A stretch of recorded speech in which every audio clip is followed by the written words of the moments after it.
La situation pourrait empirer sur les terres yéménites. Après 3 semaines de trêve en grande partie respectée, le nouveau conseil présidentiel désigné par l'ancien président Abdrabbo Mansour Hadi se prépare à une éventuelle guerre dans la mesure où l'actuelle tentative de paix avec les Houthis venait à échouer.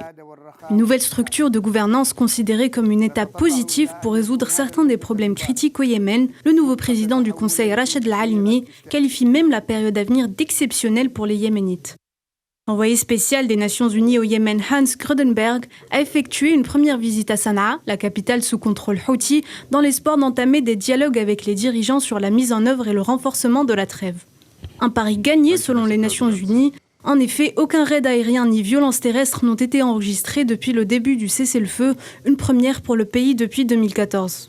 Cette trêve pourrait être prolongée au-delà de 2 mois. Elle prévoit notamment la réouverture partielle et contrôlée des espaces aériens et maritimes du territoire, longtemps dominés par la coalition saoudienne, y compris les zones aux mains d'Ansar Allah qui dénoncent un blocus. En 8 années, la guerre a fait des centaines de milliers de morts et en a déplacé des millions.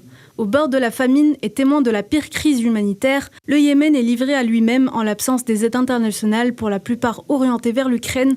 Tout porterait à croire qu'un conflit peut en faire oublier un autre.